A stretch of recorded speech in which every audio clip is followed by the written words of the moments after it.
Kontrakan ini menjadi angker karena si pemilik bersekutu dengan iblis. Muka tuh merah, kayak habis kebakar gitu, muka tuh merah, mata tuh melotot aja. Mulut tuh panjang gitu.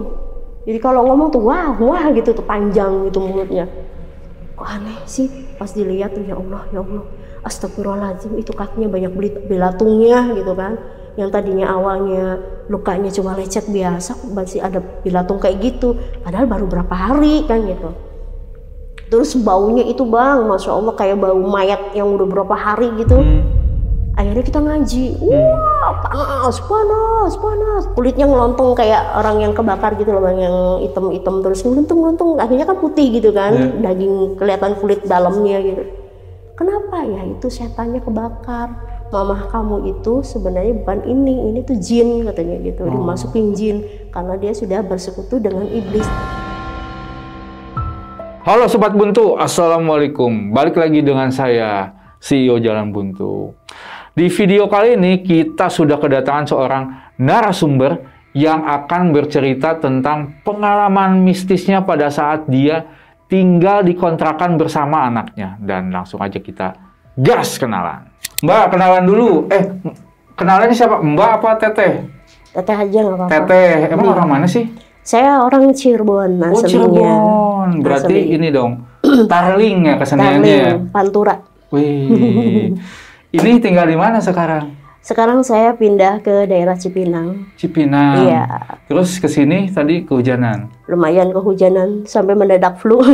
Oh, jadi ini tuh baru sekarang kena flu. Iya. Oh. Di jalan dingin gitu kan, lumayan jauh. Nah, kebetulan nih kita punya minuman yang anget-anget. Kita pesan dulu ya. Boleh. Mbak, nih teh. Teh siapa ya? Lupa tadi. Teh Ratu. Teh Ratu. Teh. Nih ada menu sajen Jalan Buntu. Mau minum apa? Nih anget-anget panas-panas. Kayaknya enak teh susuk janda kembang aja deh. Oh, boleh. Kalau saya air putih aja. Oke. Teteh. Iya. Tadi saya sempat dikasih tahu sedikit nih. Emang berapa lama sih tinggal di kontrakan ini tuh? Kalau kontrakan yang baru itu cuma 3 hari. 3 hari? Iya. Oh, terus sosok apa nih yang paling mengganggu dan paling serem pada saat Teteh tinggal di kontrakan ini? Sosok yang paling mengganggu dan yang paling serem itu adalah kuntilanak dan juga genderuwo. Wah, ada 2? Ya, ada 2. Itu udah mengganggu? Ngincer gitu. Ngincer? Iya, yang mengincar. Oke, tahan dulu Teh. Habis ini kita lanjut ya. Tunggu minumannya dulu ya. Siap. Oke, Sobat Buntu nih, buat kalian yang penasaran dengan cerita lengkapnya dari Teh Ratu tentang kontrakan, pokoknya jangan kemana-mana, tetap di Jalan Buntu.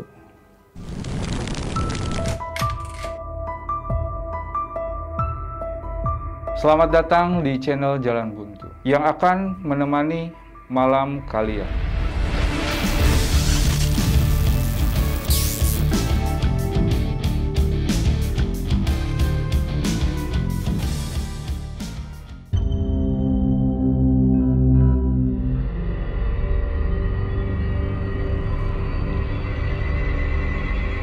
Mbak, nih teh. Iya. Teh susuk janda kembang. Ini masih panas nih. Silahkan dicobain dulu. Makasih Mbak. Makasih Mbak. Silahkan. Gimana rasanya janda kembang? Belum pernah ngerasain ya?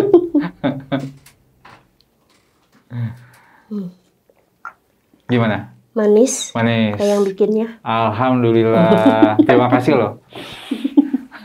Oh dia yang bikin. Teh Ratu, Iya. kita lanjut ya. Penasaran soalnya nih. Emang awal mula ceritanya tuh kapan nih bisa tinggal di kontrakan ini? Awal mulanya sih dari tahun 2024 itu pindah ke kontrakan yang lebih dekat dengan sekolah anak. Oh. Anak saya kan sekolahnya di lingkungan situ.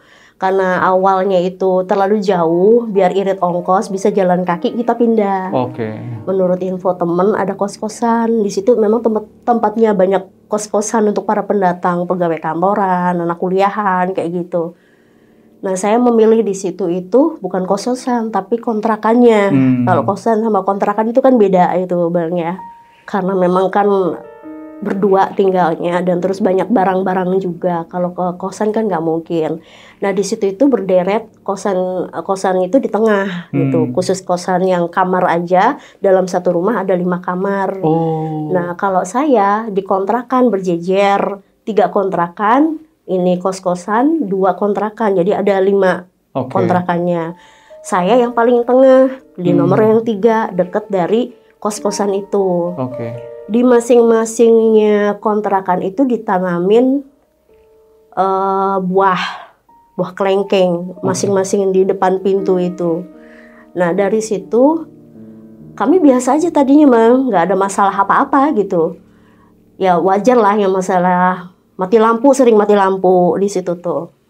Ya banyak sesuatu hal yang aneh sih sebenarnya, cuman saya tidak mengungkapkan di depan anak karena takut nantinya kepikiran gitu kan. Karena memang domisili di situ lebih dekat dengan sekolahan gitu kan.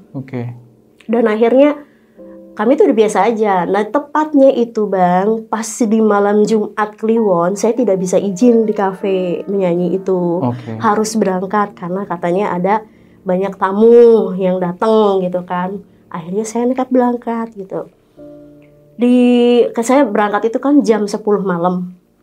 Nah baru nyampe di daerah atas sana itu bahwa saya tuh dapat kabar gitu dari anak gitu, ngerasa dia tuh merinding katanya, ibu harusnya nggak usah berangkat, udah nggak apa-apa yang penting ngaji kan gitu. Jadi kontrakan itu memang berderet tuh Bang, di sini kan jalan setapak. Nah kontrakan itu ada pemiliknya di atas rumahnya, rumahnya megah, warnanya hijau paling bagus, letaknya di atas sendiri gitu. Karena memang menurut warga situ kan beliau itu pendatang sebenarnya, bukan warga situ gitu. Dan di malam Jumat itu anak saya banyak mengalami peristiwa karena dia kan selalu fokus dengan handphone, namanya anak-anak itu main game apa. Begitu anak saya ini pengen ke kamar mandi, ada suara kayak ngedengus kayak gitu. Pikirnya anak saya itu suara kucing berantem gitu kan. Kucing berantem, pas kok suaranya beda gitu. Kalau kucing berantem kan bersautan, kalau ini sih sendiri gitu. Akhirnya diintip lah di jendela. Salahnya anak saya, jendela itu hordengnya ditutup. Akhirnya kan lihat ada makhluk katanya warnanya coklat emas kayak gitu, mukanya moncong bertaring, matanya merah, ngelihat ke anak saya gitu. Kayak yang mau nerekam kayak gitu tuh, kok gitu kan, ya biar ngorek-ngorek apa gitu. Pas di bawahnya pohon kelengkeng itu, kan kami ada teras sedikit itu. Salahnya anak saya, bukannya pintunya dikunci, malah dibuka. Kata saya, kenapa dibuka pintunya, nanti masuk. Nah biar larinya cepet katanya gitu. Kalau ada apa-apa kan lari langsung cepet gitu kan. Katanya, ya jangan, pokoknya di dalam aja, udah di dalam gitu. Nurutlah, dikunci pintunya tuh. Nah begitu ada orang lewat dibuka lagi, ada orang lewat buka lagi ya, orang-orang situnya gitu. Cuman kata saya ditutup aja, udah nggak usah dibuka-buka lagi gitu. Nah dia tuh denger lagi suara horor kayak orang ngorok tapi gede gitu. Ke belakang lah, pengen pipis Bu, jangan dimatiin, minta video call sama saya tuh. Jangan dimatiin Bu, jangan dimatiin katanya. Sayanya mau ke kamar mandi, takut. Ya udah jadi ke kamar mandi, dianya ke kamar mandi. Nah setelah di kamar mandi udah Dede tidur aja di kamarnya ibu, jangan di depan. Pikir saya nanti aman gitu kan, tidur di kamar sambil kipasnya diputer gitu. Memang tempatnya itu kayak gelap-gelap gimana gitu, siang juga harus nyala terus lampu tuh. Jadi rada-rada surem kayak gitu. Anak saya itu kan namanya anak-anak Bang, tutup ininya main game.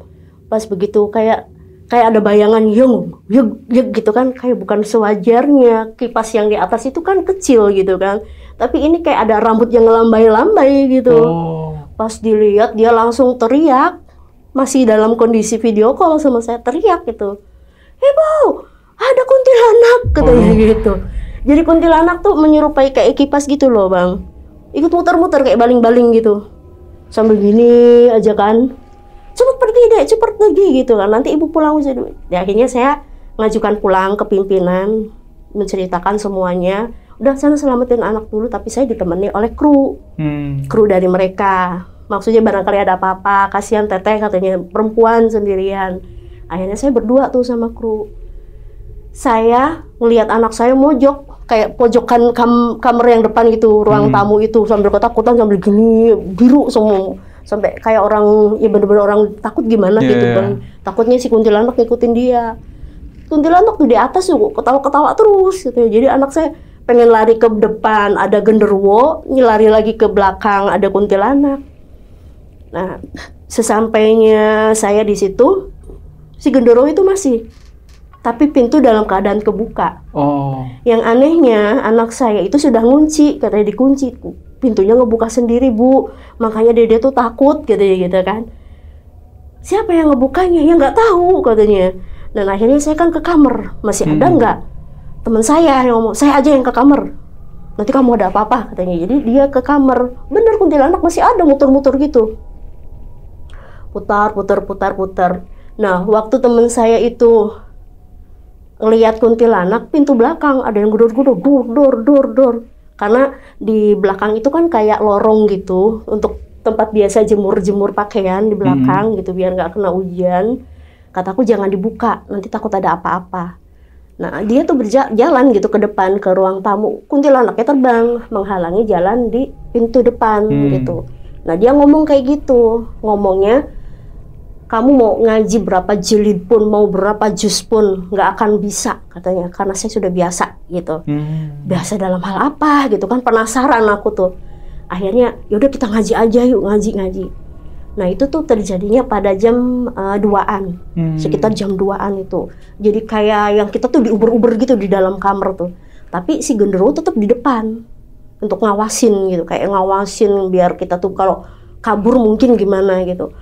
Saya aja waktu baru datang itu sama si kru itu, yang kita berdua gitu, kayaknya dia mau ngalangin aku masuk gitu. Aku bilang langsung, la ilaha illallah, Allahu akbar, langsung bisa masuk kami. Kalau enggak anak gak bisa ketolong dong. Di situ posisinya dia udah depresi kan.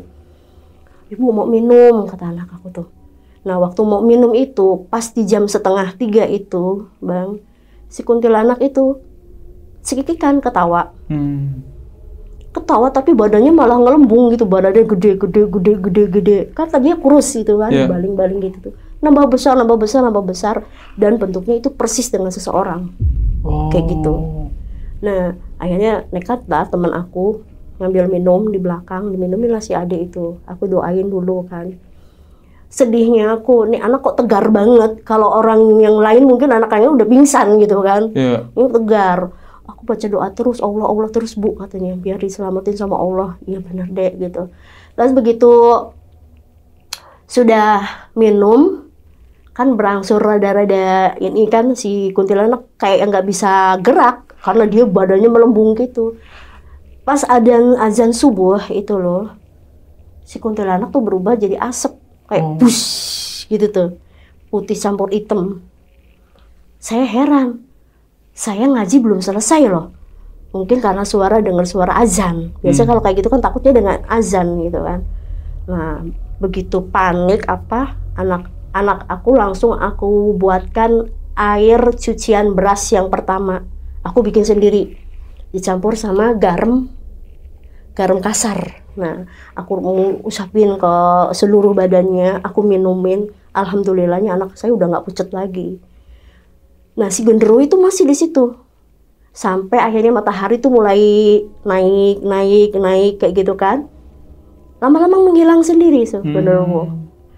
Nah, teman saya ngomong, bisa ditinggal enggak? Ya udah nggak apa-apa. Kalau bisa kamu hubungin RT di sini. Saya belum hubungin RT untuk menyerahkan identitas kayak gitu kan. Iya saya juga belum laporan katanya. Udah kamu ngomong ke RT katanya gitu. Akhirnya jam 6 pagi itu ngeburu Pak RT biar nggak berangkat kerja. Saya langsung ke situ ke Pak RT. Saya kasih ini suratnya, KTP-nya, fotokopi aja Bu. Ya udah fotokopi sama kakaknya. Akhirnya saya serahkan ke Pak RT itu. Kenapa Bu? Katanya, Pak saya mau cerita gitu kan. Saya ceritakan semuanya begitu. Pak RT hanya gitu. Masih begitu aja. Gitu ngomongnya. Pak sebenarnya ada apa sih Pak? Pak RT ngomong ke saya, begini loh Bu, bukan ibu aja yang jadi korban, anak saya pun jadi korban. Waduh. Maksudnya gimana Pak? Anak saya meninggal usia 12 tahun. Jadi si anak itu main ke rumahnya orang itu yang punya kontrakan sama anaknya lagi yang paling kecil. Saya bilang, kok bisa kena? Saya juga nggak ngerti. Anak tuh disuruh pulang nggak mau, betah katanya di sini. Sampai kami gendong, nyampe di rumah malah kejang-kejang. Kejang-kejang, akhirnya dipanggil Pak Kiai. Sebelum Pak Kiai datang, baru Pak Ustadz dulu yang datang itu, diajiin apa, mengaji segala macam, orang pada ngerubung di situ keluarganya. Pak Kiai sebelum datang udah nggak ada duluan, dan di dadanya si anak itu tuh ada kayak telapak tangan bekas hantaman gitu, warnanya merah. Terus lidahnya kan ngejulur, matanya ke atas itu. Udah kayak gitu, kata Pak RT, udah Bu, kalau kayak gitu Ibu pindah aja. Pikirnya saya, pindah ya, sayang banget, saya udah bayar langsung 2 bulan gitu kan. Sayang, tapi Ibu sayang sama uang apa sayang sama anak katanya. Nah di situ ada salah satu warga yang punya rumah kosong gitu, tidak dihuni, di pinggirnya sungai. Nah di pinggirnya sungai itu rumahnya memang belum jadi, belum 100% jadi. Itu yang punyanya anaknya dia, pergi ke luar negeri.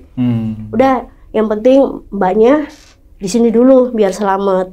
Nah si ibu itu tuh ngomong lagi, anak saya juga mau jadi korban tapi nggak jadi. Langsung dipanggilin kiai katanya. Dan udah dipanggilin kiai, udah sembuh, udah sehat, berangkat ke luar negeri. Nah, dengan bantuan para warga, saya terpaksa pindah pas di jam mau maghrib itu. Jam 5:30 lah. Warga gotong royong untuk bantuin ngangkut-ngangkutin barang ke rumah itu.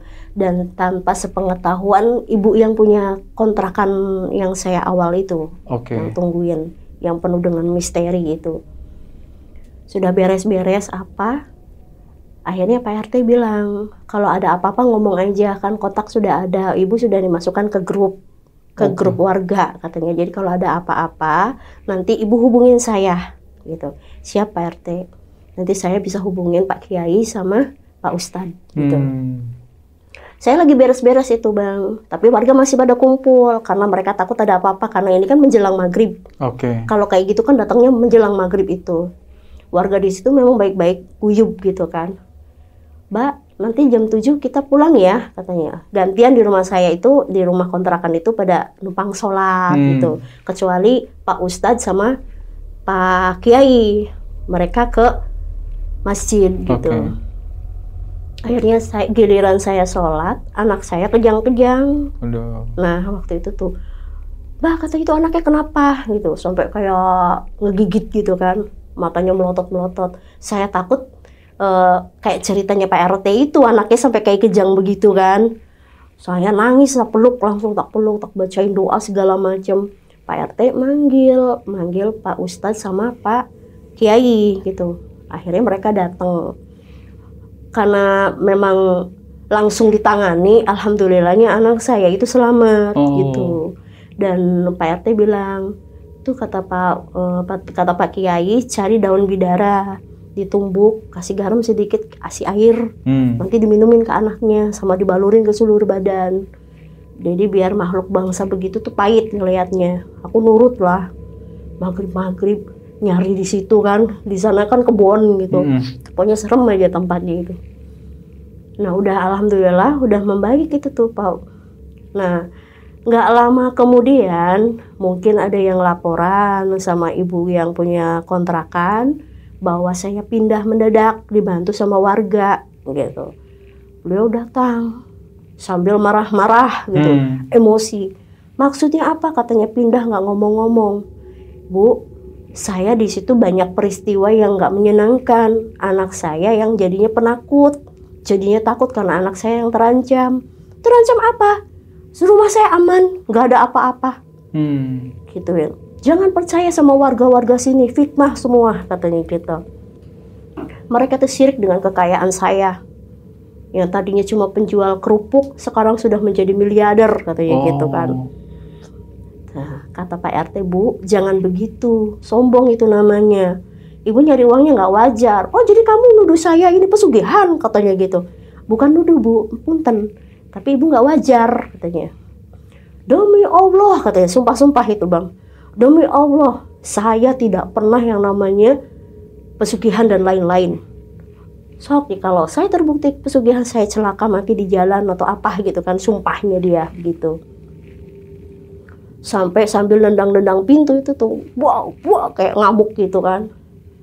Nah si asistennya itu bilang, Bu udah pergi aja. Nanti dulu, saya mau minta ganti rugi.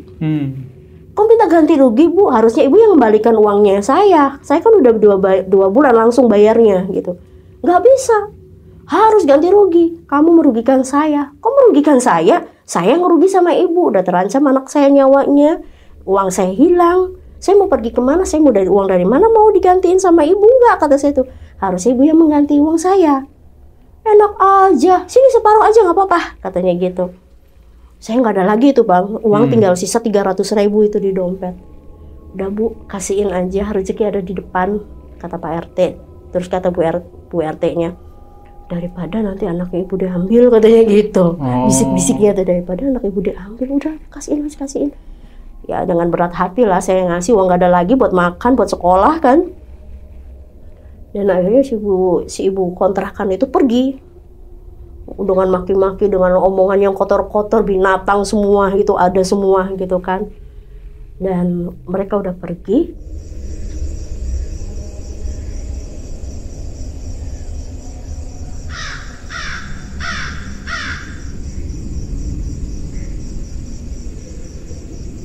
Pak Kiainya, Bu, kalau bisa jangan tidur, nanti malam ibu zikir ya, nanti saya bantu dari rumah, katanya. Nah, saya ngomong ke Pak RT, tolong sih minta warga ada yang di sini, ibu-ibunya juga, jangan bapak-bapaknya aja, kata tuh. Iya siap Bu, katanya. Akhirnya ada 5 orang di situ, suami istri semua, yang paling dekat dengan kita di lingkungan itunya. Pada ngegelepor, pada tiduran di situ kayak gitu.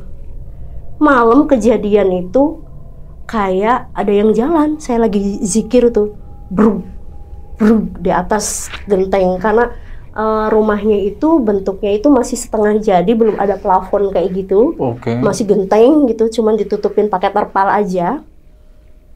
Bunyinya tuh bruk gitu. Ada yang ngebisikin sama saya tuh, ayo ngaji, baca ayat kursi 7 kali. Baca Yasin 15 kali, mau gempor, mau pegel, terserah. Kamu kalau pengen selamat, kamu dan anak kamu baca. Aku tuh baca itu baru separoh, kayak ada yang jatuh. Di belakang itu, di kebun itu. Semua kan bingung, kok gempa apa katanya, ada suara kayak yang jatuh. Nah, di rumah belakang aku kan nggak ikut melekan, nggak ikut di rumah. Penasaran ada apa yang jatuh, ternyata si makhluk itu yang jatuh itu Bang. Nah, udah jatuh, ngebul lah, wush gitu, jadi asap. Mungkin karena kalah kali ya. Nah, pas paginya itu ada bekas kayak ngejekong, kayak sumur gitu. Mungkin bekas jatuhnya si makhluk itu. Nah, ada batu di situ tuh. Batunya warnanya hijau. Karena memang si ibu itu kan warnanya seneng hijau gitu. Nah, sampai sumpah, ini batu siapa Bu? Tak kasihin aku ke sana, ke rumah Bu, ini batunya siapa? Jadi ternyata si makhluk itu tuh ada di dalam batu, kayak gitu. Kata Pak Kiai, kasihin aja Bu, tapi ibu yang harus nyasihin, jangan kami, karena ibu yang bersangkutan kayak gitu. Iya Pak, tapi tolong Pak jaga saya gitu, terus anak saya nitip, saya mau ke atas gitu. Dengan tiba-tiba si ibu itu tuh ngelemparin batunya ke saya. Itu panas badan saya tuh, panas banget kayak kebakar gitu. Allahu Akbar, Allah, langsung naik ke tangganya dia, turun, maksudnya ke tangga yang depan gitu tuh, sampai mau kejebur ke kolamnya dia. Itu pas waktunya jam 9 pagi itu. Kok bisa sampai kayak gitu? Bangsa begitu aja siang ada gitu, pikirnya saya, kok siang aja ada, apalagi malam gitu. Dan akhirnya saya lari, dan Pak Kiai itu langsung ngejar saya karena tahu Pak Kiainya gitu ya, tahu kalau si saya itu terancam juga gitu.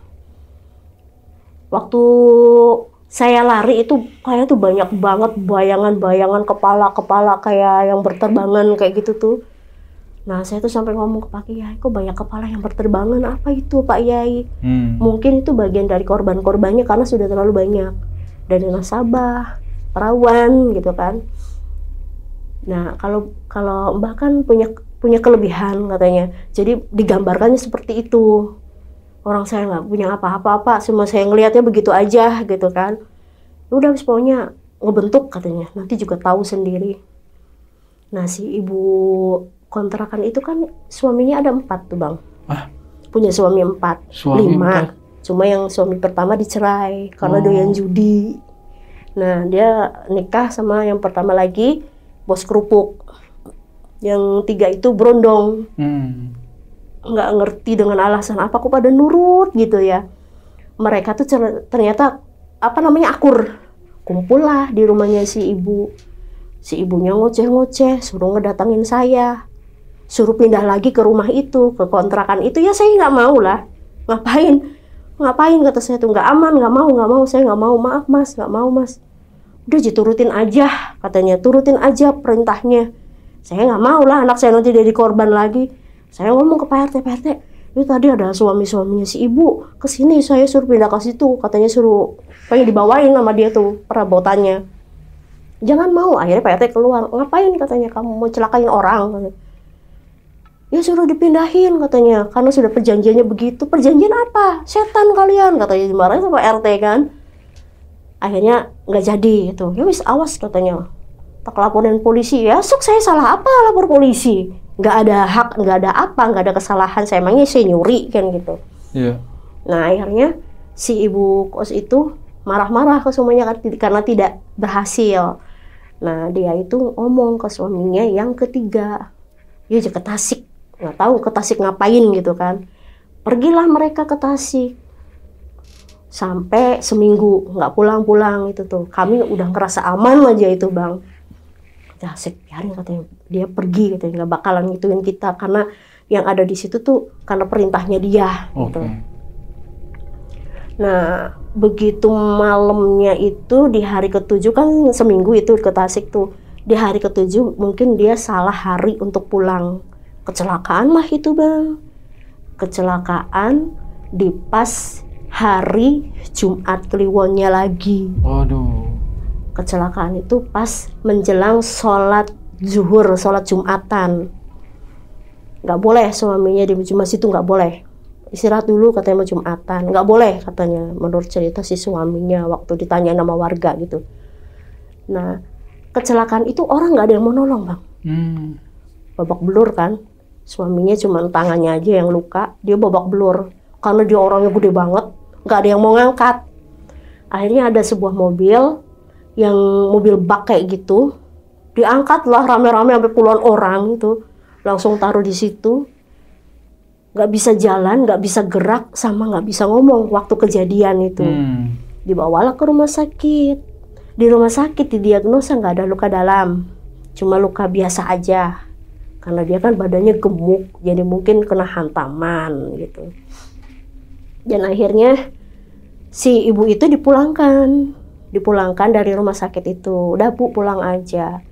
Itu yang namanya troli sampai patah, yang buat nganter itu dari ambulan itu sampai patah itu.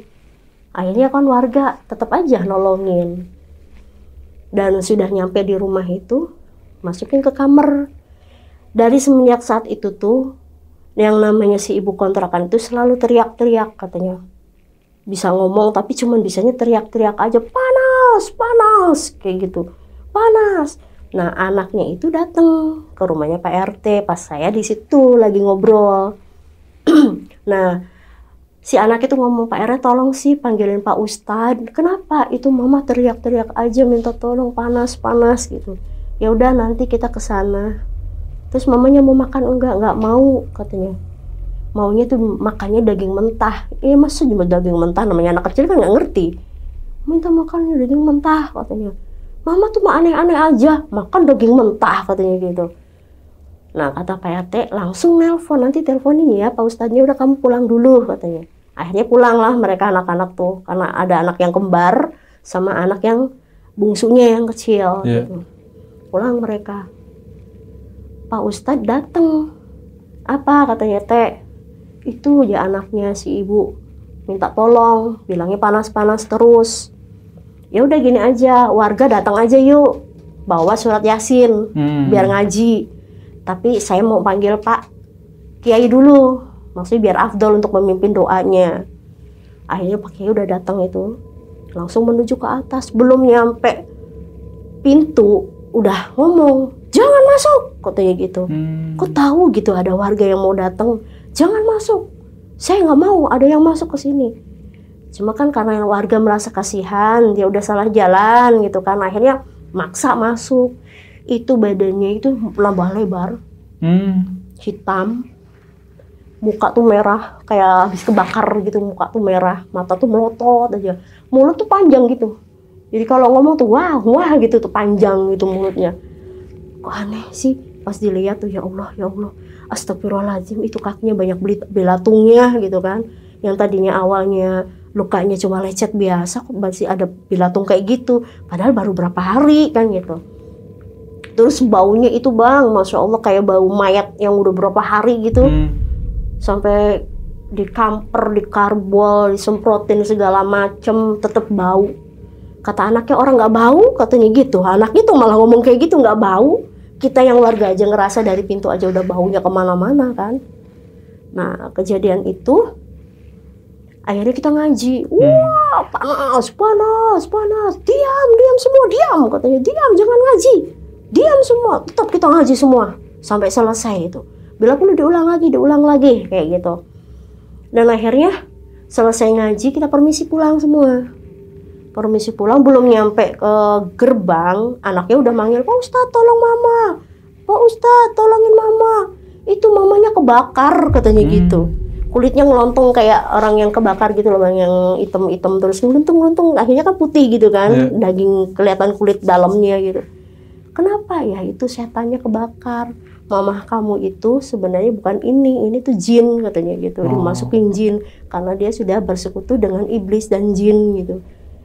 Terus gimana, katanya, nanti mama saya mati enggak, katanya gitu. Ya nggak tahu, wallahu alam, katanya gitu. Yang penting kalian itu doain mamah kalian, jangan sampai mamah kalian itu terjadi apa-apa, sembuh lagi, biar mamah kamu bisa tobat, dinasehatin. Ngoceh si ibunya. Maksudnya apa ngomong kayak gitu? Saya nggak akan tobat. Enak aja, biar saya nggak sholat juga banyak kok hartanya, katanya, berlimpah. Kalian yang sholat pada miskin, pada ngutang ke saya, katanya gitu. Jadi takabur, dianya takabur, ngoceh aja itu tuh. Dan akhirnya kan Pak Ustadz ngomong, kamu jangan takabur, kekayaan itu dari Allah. Allah apa? Saya nggak punya Allah, katanya gitu. Jadi memang dia sudah bersekutu dengan setan mungkin ya, dengan hinaan-hinaan dia waktu-waktu masih miskin oleh keluarga mantan suaminya, karena dia miskin tukang kerupuk, akhirnya dia nekat gitu. Dan sekarang katanya saya punya banyak harta, kalian mau kan, katanya, nunggu saya mati biar kalian ngerampas semuanya. Sampai kata Pak Kiai, astagfirullahaladzim bu, istighfar apa? Kiai edan, katanya, wah pokoknya ngomong yang enggak aja. Nah waktu kami ngomong, bu nyebut bu, gitu kan, para ibu-ibu kan biasa kayak gitu, bu nyebut bu, kalian ini gara-gara kamu, ke saya tuh gitu, gara-gara kamu saya begini. Kok nyalahin saya? Ya mungkin karena Allah sudah harus membuat ibu seperti ini biar sadar, bukan karena saya bu, katanya tuh. Kamu juga, katanya, kakak Pak RT itu. Kamu juga, katanya, anaknya anak haram, katanya. Gitu, yang meninggal itu ngomongnya anak haram, padahal kan memang anaknya dia gitu. Bu, nggak boleh kayak gitu, itu anak saya. Anak tuh nggak ada yang haram. Emangnya ibu punya agama, katanya. Ngapain, katanya, saya nggak punya agama. Ngapain, katanya. Uang saya banyak banget, katanya, uang saya. Mau minta, katanya. Mau borak apa? Masih mikirin duniawi gitu di saat dia begitu. Udahlah nggak usah diladenin, katanya, orang mau najak. Kata Pak Kiainya tuh, najak kan mau meninggal gitu kan, udah kelihatan gitu. Akhirnya kami pulang, permisi sama anak-anaknya tuh. Nok, jangan tidur ya, nok-noknya Neng gitu. Jangan tidur ya, mamanya diajiin. Iya Pak Kiai. Kita tuh udah pulang ke rumah masing-masing. Anaknya lari-lari, guduk-guduk pintu saya. Ada apa Neng? Kata saya gitu. Mamahnya nangis aja, akunya takut. Emang kenapa? Jadi kayak orang suara ngorok kok gitu tuh. Jadi dianya takut gitu. Udah nggak apa-apa, yang penting Neng ngaji sama dedenya ngaji ya. Nggak apa-apa, ngajinya apa aja sebisanya. Mereka nurut lah. Nggak apa-apa mama, nggak bakalan ngamuk gituin. Nah besoknya itu kami kan ada acara di kampung tuh, ya acara Maulid Nabi. Jadi di situ tuh kami kan patungan, gotong royong gitu. Ibu-ibu bagian masak. Nanti acaranya habis Isya aja ya katanya gitu. Ya udah kata Pak Kiainya, ibu-ibu bagian konsumen, bapak-bapak yang masangin segala-galanya kebutuhan di acara itu. Sekalian kita nanti mimpin doa untuk kesembuhan si ibu katanya gitu. Iya Pak katanya. Nah acara itu tuh mau mulai menjelang maghrib. Ada suara apa ya? Hak lagi. Apa ya suara? Tapi kayak suara tapal kuda gitu. Tepak. Aku ngintip di jendela gitu. Apa itu? Kok makhluk apa? Jadi bentuknya mukanya kayak apa? Kayak kuda. Terus jalannya tuh kayang gitu loh. Waduh. Kayang ada berapa macam itu. Nah terus disusul tuh kuntilanak yang muter-muter itu. Kepalanya muter wor gitu mau kepalanya, sama genderuwo ngikutin dari belakang. Berarti kan memang bener-bener penganut gitu kan. Nah ngarahnya ke sana semua. Saya telepon ke Pak RT. Pak RT tolong lihat jendela. Ada apa Bu katanya? Lihat. Suara kuda katanya. Ya mana ada kuda kayak gini. Di sini kan nggak pernah ada yang punya kuda. Wah iya benar kata Pak RT. Ya nggak ada katanya. Tak lihat. Ibu itu ada orang kayak kuda jalannya tapi mukanya monyong, jalannya kebalik katanya gitu. Kata Pak RT. Iya Pak. Apa ya Pak? Telepon itu Pak Ustadz. Suruh telepon ke Pak Kiai. Kayaknya lagi prepare mereka katanya gitu. Akhirnya telepon Pak Kiai sama Pak Ustadz datang ngeliat makhluk kayak gitu karena kan nggak jauh jaraknya. Iya. Sebelum kontrakan itu kan ada musola itu di sebelah kiri itu sebelum jembatan pinggir kali. Di situ udah rame. Akhirnya bapak-bapak pada ngerubung. Makhluknya tuh yang kayang itu mereka nggak kelihatan. Yang kelihatannya genderuwo sama kuntilanak aja. Oke. Langsung naik ke sana diikutin sama Pak Kiai itu. Astagfirullahaladzim, bener-bener ya si ibu. Astagfirullahaladzim, wow, wirid pakai tasbih gitu. Bu, mau ikut nggak? Takut Pak kata saya tuh. Nggak usah takut, ada Allah katanya. Akhirnya kami ikut, para ibu-ibu juga ikut. Anak saya tak bawa, takut ada apa-apa kan. Semua pada ngerubung ke sana. Tiba-tiba itu teriakannya sampai kayak orang apa tuh teriakannya. Wah! Sampai ngomong binatang gitu tuh. Nah, dengan tiba-tiba anak itu pada lari, ketakutan, katanya mau dicekek sama si genderuwo itu. Pak Ustadz, kenapa deh? Cepet sini. Jadi anak-anaknya pengen jadi korbannya dia semua, termasuk si ibunya juga. Karena tidak berhasil dari orang-orang kan udah ketahuan begini-begini, karena sumpahnya dia didengar langsung sama Allah, kena azab kan.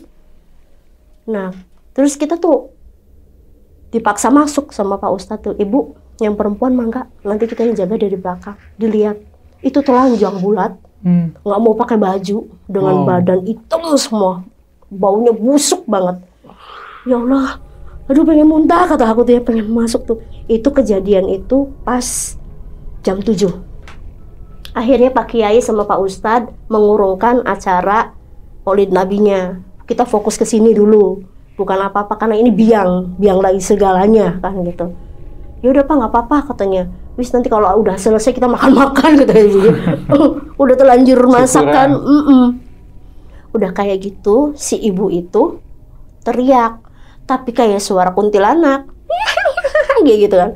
Khas banget suaranya kayak kuntilanak. Kalau yang menggema itu kan mungkin karena suara genderuwo kali ya, yang memasuki badannya dia. Itu badan tuh nambah gede. Kami baca doa diperintahkan oleh Pak Kiai. Nih tolong baca ini, kamu baca Nur Buat, kamu baca ini, katanya baca ini. Siapa yang pinter? Saya baca kitab kuning ya Pak, katanya gitu. Kalau kitab kuning kan nggak sembarangan itu. Itu langsung yang namanya badannya tadinya bengkak itu bang, kempes, tinggal tulang sama kulit aja. Aduh. Mata masuk ke dalam. Hidung masuk ke dalam, cuma bibirnya melembar gitu. Ya namanya tadinya gendut mungkinnya terus jadi yang ember. di apa namanya, di kolong itu banyak cairan yang kayak kental gitu, bau banget. Kita sampai, awas kesini itu katanya, nanti kesetrum, takutnya nyerep ke kita gitu kan. Kata Pak Ustadznya, udah di luar aja, di luar kamar. Untung kita udah keluar keluar dari kamar. Nggak lama, kita kan pada keluar semua, udah keluar aja dulu, keluar. Akhirnya keluar, nggak lama itu Bang. Yang namanya kamarnya si ibu itu kan gede, kayak pavilion gitu, ada kuda-kudanya gitu kan. Itu nimpa badannya dia. Yang lain bangunan sih utuh, cuman bagian kamar aja yang di depan. Sini kan pintu, sini kamarnya anak-anaknya, di sini kamarnya dia yang paling besar. Jadi bentuknya kayak gini, kayak di iniin, tapi ini ketindihan semua. Akhirnya Pak RT nggak manggil tim SAR, kayak pertama sih yang dipanggil seperangkat desa gitu tuh. Pada datang semua, akhirnya Pak Kubunya juga datang, ada masalah apa, diceritakan semuanya sama Pak RT. Kenapa nggak ngomong dari kemarin-kemarin, kita bertindak. Percuma Pak, udah begini aja juga udah buat dia nyesel. Ya udah nanti saya manggil tim SAR, akhirnya datang golongannya pemadam kebakaran. Evakuasi itu, diambil, diangkat itu. Meninggal, dalam keadaan meninggal begitu. Udah meninggal ternyata. Itu mata tuh copot sendiri. Mau copot gitu, leleh. Astagfirullahaladzim ya. Kayak orang udah meninggal berapa bulan, kayak gitu tuh, udah busuk gitu. Akhirnya tim SAR bawa apa kayaknya yang karung, kayak apa sih kayak gitu tuh Bang? Yang kantong mayat gitu. Nggak muat, segitu padahal kecil, nggak muat. Kepanjangan katanya kakinya, akhirnya ditekuk sama Pak Ustadz tuh, ditekuk, gitu. Mau dikuburin langsung, belum suci, pengen dimandiin, ini bakalan rontok katanya kulitnya nantinya, kan udah pada ngelupas, kayak gitu tuh. Serem banget. Akhirnya udah bismillah aja, ruangan buat ininya dimasukin kayak kain, maksudnya barangkali ada kulit yang jatuh kan bisa diangkat pakai kain gitu, dimandiin, dibersihin. Nah besoknya itu jam 8 pagi langsung dimakamkan. Dimakamkan itu nggak langsung tenang itu Bang, dalam seminggu itu masih ada aja suaranya, kayak yang bung gitu. Woi, warga kemana semua? Kayak gitu. Kayak suaranya si ibu, kata saya tuh. Pak RT, saya telepon.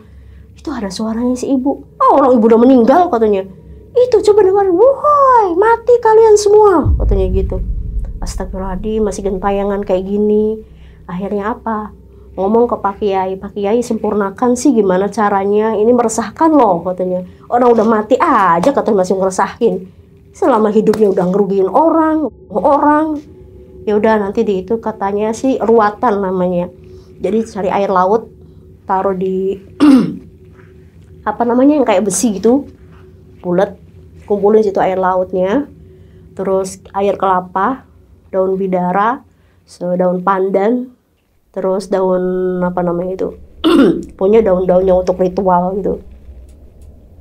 Dicepretin lah si rumahnya tuh berat sampai tempat-tempat kosannya apa dicepretin semua. Nah setelah itu 7 hari tuh hilang awalnya, nggak ada suara-suara lagi, nggak ada teriakan-teriakan lagi. Pas 40 harinya itu, pas jam 12 malam terjadinya yang namanya suara kuntilanak ngetok-ketok sambil hehehe ke warga-warga. Ya, kuntilanaknya belum dicangcang katanya, kata ke Pak RT itu. Dicangcang tuh belum dirantai katanya gitu, masih keluyuran peliharaannya dia gitu. Nah, Pak Ustadz yang datang, si kuntilanaknya tuh berubah, bajunya merah. Yang tadinya putih tuh bajunya merah, dengan badannya yang gede persis dengan badannya dia gitu. Nah, udah diritualin, udah tenang itu tuh. Malah besoknya jam 10-an kalau nggak salah, jam 10-an, 10 pagi dengar berita suaminya yang pertama meninggal. Yang bos kerupuk itu. kalau suami yang bapaknya anak-anak kan udah cerai gitu, maksudnya yang di pernikahan pertama itu meninggal. Katanya kayak ada yang nyekek, mungkin kerjasama mungkin kayak gitu, kayak ada yang nyekek, terus ada hantaman tangannya besar, terus dia itu kayak yang nyimpen apa gitu, kayak bola api masuk ke dalam lemari. Pas diperiksa sama Pak Kiai itu bentuknya kayak jenglot, modelnya jenglot. Nah di jenglot itu kan mau diambil sama Pak Kiai, sebelahnya jenglot itu ular. Dan si ular itu nggak tahu ada apa gitu dengan jenglot itu ya. Akhirnya dibuang lah dengan gimana caranya, manggil tim SAR, si jenglotnya dimusnahkan. Dan makamnya si ibu itu, ularnya di situ nunggu terus. Sampai 100 hari itu nggak hilang-hilang si ular itu. Kan biasanya kalau orang yang tahlilan itu kan ada air kembang gitu ya Bang. Air kembang setelah berdoa apa gitu kan langsung dikemakamkan. Mereka nggak ada yang berani. Karena ada ular di situ. Ularnya ganas gitu kayak mau matokin. Akhirnya sampai nunggu 100 hari. Nunggu 100 hari itu para warga di situ heran. Kuburannya meledak. Duar. Pas diperiksa, kuburan kan ngejepong kayak gitu kan setelah meledak, nggak ada jenazahnya, hilang. Kemana tuh perginya kan nggak ngerti. Wah katanya kayaknya sih diambil sama ya ini katanya gitu. Ngeri banget karena di situ memang ada wilayah yang untuk tempat seperti itu. Katanya diambil dibawa ke sana kata Pak Kiai itu.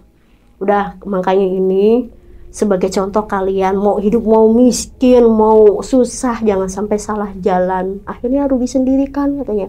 Meninggal dengan sia-sia penuh dengan dosa. Iya Pak.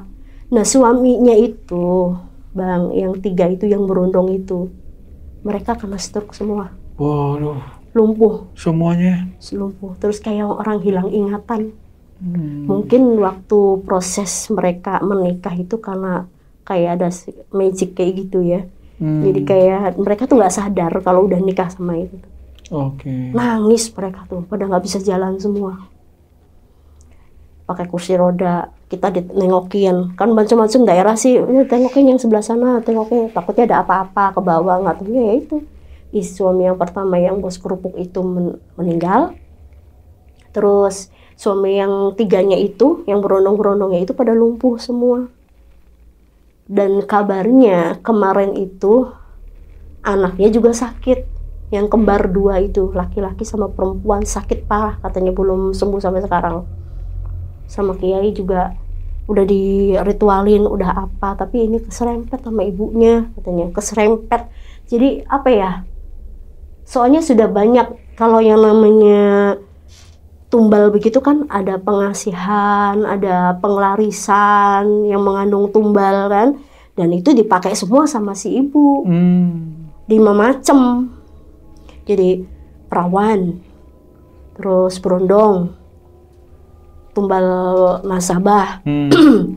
Nah, terus tumbal apa lagi katanya yang pokoknya ada 2 dia ikut 5-nya tuh dimakan semua. Akhirnya begitu. Penganut bener-bener penganut dunia hitam yang tadinya sama saya sering ngomong gini, kalau apa-apa tuh jangan suka percaya tuh Mbak sama dukun-dukun. Siapa yang main dukun Bu? Kata saya tuh gitu. Enggak. Waktu pertama datang saya ngontrak di situ, awas ya jangan percaya sama dukun. Saya nggak pernah main dukun Bu, saya punya Allah. Pantesan katanya tuh orang tuh ngomongnya begitu, takut diobatin mungkin kitanya. Jangan percaya sama orang-orang sini. Emang kenapa Bu? Ya pokoknya jangan percaya aja. Waktu masih belum kejadian itu, waktu baru pertama kami datang itu. Emang suasananya juga beda sih Bang. Begitu masuk di perkampungan itu, kayak yang singit tuh. Kayak yang dingin, tapi ngelekep. Kayak yang mau hujan kayak gitu. Terus udara dan auranya itu kayak gelap, kayak mendung aja. Karena memang di situ kan ada petilasan gitu, makam keramat. Di situ tuh daerah situ makam keramat. Jadi otomatis si yang makam keramat itu mungkin nggak suka lah gitu, nggak suka dengan adanya hal-hal yang seperti ini. Jadi kampung tuh dibikin ruwet aja. dibikin orangnya kayak nggak dapat rezeki, warung aja sampai pada tutup semenjak kejadian itu. Dan si ibu itu tinggal di situ tuh udah 15 tahun. Oke. Dengan banyaknya korban tuh 15 tahun tuh macem-macem korbannya. Jadi nasabah yang pinjam uang ke dia nggak bisa bayar, ambil rumahnya atau ambil mobilnya, mati gitu, meninggal dengan nggak gitu? wajar. Iya. Kalau yang bayar nggak masalah, tapi yang nggak bayar itu yang jadi tumbal. Kan jadi kayak kita yang kok kita yang jadi korban gitu kan, padahal membuat dia kaya kayak gitu. Nggak bisa nyetir mobil, mobilnya banyak. Dibawa sama suaminya nggak boleh.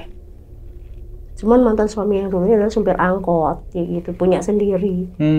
Terus dijual karena judi, akhirnya jadi supir angkot nyewa, kayak gitu. Nah itu tuh Bang, soalnya namanya si ibu itu, dalam makanan juga dia hitung-hitungan. Saya bisa taunya waktu dia ngirim kayak daging gitu. Saya makan dagingnya kok nggak enak sih, kayak bau amis gitu. Akhirnya kita nggak makan. Kalau dimakan kita kena semua. Katanya begitu. Cuman karena mungkin Allah kasihan sama kami gitu ya. Dimakan, kok nggak baunya nggak enak gitu, kayak bau apa sih namanya, bangkai gitu. Nggak enak aja baunya. Saya hanya makan kerupuk yang dikasih sama si ibu. Makan kerupuk itu, ya Allah, tenggorokan kayak orang dicekek. Segimana parahnya sih, emang kerupuk keras? Enggak kan, diminumnya aja udah longsor. Ini enggak, kayak ada yang nyengkal gitu, kayak paku gitu. Sampai saya ambil air cucian beras lagi, pakai garam, langsung aku minum. Baca-bacanya surat-surat yang aku bisa gitu kan, langsung hilang. Alhamdulillahnya tuh, langsung hilang. Suaranya bisa ada lagi. Tadi nggak ada suaranya sama sekali, hilang suara tuh. Ini kena kutukan apa sampai aku nangis, ya Allah, jangan-jangan aku nggak bisa nyanyi lagi gitu, nyari duit gitu. Semenjak di situ, saya jobnya nggak ada sama sekali. Aduh. Job saya nggak ada sama sekali. Orang ngasih job, udah lama digagalin. Udah ini katanya gagal, nggak jadi. Nyanyi yang biasanya di kafe itu ya Bang, tiap hari saya berangkat, diganti orang. Jadi bener-bener ditutup, nggak boleh kemana-mana gitu. Sampai badan saya aja sendiri nih Bang, waktu masih di situ kayak bau mayat, kata teman-teman. Bau mayat? Iya, kata bau mayat. Anak saya juga ngomong, ibu masa aku orang udah pakai minyak wangi, teman aku bilangnya aku bau mayat, katanya gitu. Masa sih Dek? Berarti sama ibu juga, kataku tuh ya. Nah semenjak saat itu saya mandi di suatu tempat pemandian petilasannya Prabu Siliwangi yang ada di Cirebon. Nah saya mandi di situ kan, mereka tahu, Bunda Ratu kenapa, katanya. Tolong Kang, mandiin saya sama anak saya habis kena begini-begini. Astagfirullahaladzim. Akhirnya saya di situ 2 hari nggak boleh pulang, suruh zikir. Dan di dalam zikirnya itu saya kan merem, anak saya tidur, ngelihat saya dimandiin sama putri, pakai bajunya hijau, padahal di dalam musola itu, pakai bajunya hijau, pakai runci melati, cantik banget katanya, ibu dimandiin. Terus ibunya ada sinar mataharinya katanya, di sini tuh ada sinar mataharinya. Wah berarti udah hilang nih, alhamdulillah. Saya ngomong, Pak saya mau pulang. Udah Bu, udah bersih, alhamdulillah. Saya kembali lagi ke kontrakan itu, yang si ibu yang tetangga itu. Kebenaran waktu itu saya dapat dikasih uang sama teman saya yang biasa konten. Karena beliau kan tahu saya sakit, katanya kan memang saya sakit waktu itu, sampai dirawat di rumah sakit kan, tenggorokannya sampai nggak bisa ini. Dikasihlah uang 2 juta sama beliau. Udah kamu pindah, jangan di luruh penyakit katanya. Kata beliaunya tuh, luruh penyakit, nyari penyakit katanya. Pindah tempat yang benar. Apa-apaan tempat kayak gitu ditempatin. Nah akhirnya saya pindah, alhamdulillah bisa sampai ngontrak di situ, sehat lagi. Saya tuh pindah ke daerah yang sebelah sananya. Alhamdulillah sampai selesai anak saya sekolah, saya sekarang hijrah ke Jakarta gitu. Karena anak saya minta sekolah di Jakarta sama kakaknya. Nah anak-anak nggak tega kalau saya tinggal di Jakarta, di Cirebon sendirian gitu. Akhirnya udah ibu ikut aja kayak gitu. Jadi akhirnya saya di sini domisilinya. Iya.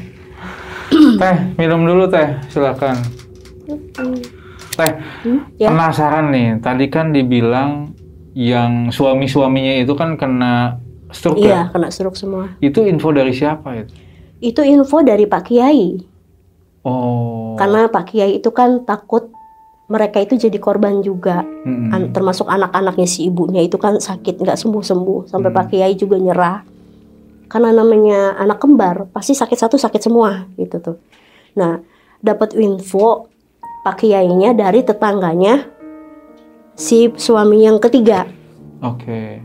Disangkanya suami yang ketiga aja yang waktu kecelakaan itu yang kena stroke. Ternyata yang dua juga kena, itu dari adiknya si ibu taunya. Nah, adiknya si ibu kan ada perempuan itu. Dan adiknya si ibu juga termasuk ada korbannya juga. Ponakannya meninggal tiba-tiba. Dianya udah kayak orang gila, stres. Nah, akhirnya ngomong semua. Waktu pesugihannya itu sama dia gitu loh. Oh, berarti ini Temenin. pesugihan gitu ya. Sama suaminya yang meninggal itu. Yang bos kerupuk dibawa ke sana, mereka bertiga. Cuman adiknya tidak berhasil, yang berhasil itu si ibu. Nah, nekatnya seperti itu. Ya akhirnya kan Pak Kiai menginfokan sama kami gitu, kalau sama warga, bahwa suaminya si ibu tuh mengalami kelumpuhan gitu, stroke, dan tidak bisa disembuhkan oleh apapun. Karena apa? Karena hasil dari diagnosanya dokter itu nggak ada penyakit apapun, normal semua. Barangkali punya diabetes gitu kan, atau darah tinggi, normal semua, nggak ada yang sakit kayak gitu. Oke, kan tadi dibilang si ibunya itu tuh 15 tahun tinggal di situ kan? Ya kan? Sejak kapan tahu nggak pesugihannya itu? Kalau kata warga sih, dulu kan rumahnya miskin, nggak punya kontrakan, gubuk lah rumahnya, masih jualan kerupuk kemana-mana, mider gitu ke. Itu semenjak sekitar 7 tahunan. Oh. Begitu tuh. Jadi 7 tahun tuh memang biasa aja gitu. Iya. Setelah 7 tahun baru pesugihan. Nah, baru pesugihan itu udah mulai ngerangkak dia tuh. Dari hasil jualan kerupuk diputer untuk dipinjamkan ke orang-orang yang punya warung. Tadinya kecil-kecilan, akhirnya jadi kelas besar, mobil, rumah, boroknya kayak gitu. Punya suami 4 itu sejak kapan? Kalau punya suami 4 itu semenjak 3 tahunan. Oh, jadi setelah 4 tahun cerai. 4 tahun pesugihan, kemudian 3 tahun. 3 tahun baru dia punya suami yang pertama itu, yang bos kerupuk. Nah, itu karena dia pegangannya ini katanya. Dan terus kawin lagi di tahun yang keduanya sama ini. Jadi satu tahun tuh sekali gitu. Semua warga tuh tahu. Tahu. Tapi kenapa diem aja? Justru itu nggak bisa dihituin. Makanya kita tuh heran, kenapa sih kok Pak RT? Dan ternyata Pak RT juga takut gitu. Karena takut warga tuh, nggak ada yang berani. Oke, takut kenapa-napa, jadi tumbal atau gimana gitu. Iya. Takut banget mereka. Kalau salah ngomong aja udah langsung bertindak kayak gitu, orangnya keras. Oke. Jadi nggak ada ampun gitu. Warga tahu nggak pesugihannya ini didapat dari mana? Ya, menurut informasi dari adiknya yang ikut di tempat pesugihan itu, ya informasi dari orang-orang yang pernah pesugihan di situ katanya. Nah, dia berangkat bertiga, adiknya, suaminya, sama si ibu. Berangkatlah mereka. Cuman karena adiknya ini nggak ada pasangan, jadi dia nggak berhasil. Kayak gitu. Nah, ini kan suami ini kan waktu itu posisinya belum nikah. Jadi mereka ada hubungan, datang ke tempat kayak gitu, ternyata berhasil. Yang kayaknya ini yang perempuannya. Kalau ini jadi ngikut. Kayak gitu. Di mana sih pesugihannya? Katanya sih daerah Jawa. Daerah Jawa. Nih sedikit tanya soal Teteh nih. Tadi kan punya anak ya? Ceritain punya anak berapa sih dan tinggalnya gimana nih? Saya punya anak 3, karena memang saya lahir di Cirebon gitu ya. Karena memang anak-anak saya sudah bekerja di Jakarta. Menurut mereka itu kan kerja di Jakarta mungkin bisa menjanjikan kayak gitu. Dan karena perihal saya sudah bercerai dengan bapaknya, mereka nggak tega. Akhirnya anak-anak hijrah ke Jakarta, sudah kerja, adiknya lulus sekolah, udah sekolah sama AA aja di sini. Kalau saya tadinya udah sok dede aja, ibu nemenin omah, kasihan. Tapi anak saya nggak tega karena ada konflik keluarga yang nggak enak gitu. Saya selalu disudutkan dan disalahkan. Akhirnya saya ikut pergi ke Jakarta kayak gitu. Anak saya laki-laki 2, perempuan 1. Jaraknya jauh dari yang kedua tuh. Kayak gitu. Oke. Nah, tadi kan ada kuntilanak sama genderuwo yang datangin anaknya Teteh. Itu tuh maksudnya mau dijadikan tumbal. Ya. Berarti termasuknya tumbalnya yang mana nih kalau anak Teteh? Yang perawan berarti. Oh, yang darah perawan. Padahal masih kecil ya? Padahal masih kecil, umur 14 tahun waktu kemarin sih berarti. Oh, 14 masih remaja tahun, lah masih ya. Remaja. Anaknya PRT aja 12 tahun udah jadi korban. Udah jadi korban? Iya, yang meninggal itu yang ada apa namanya kayak telapak tangan, kayak gitu.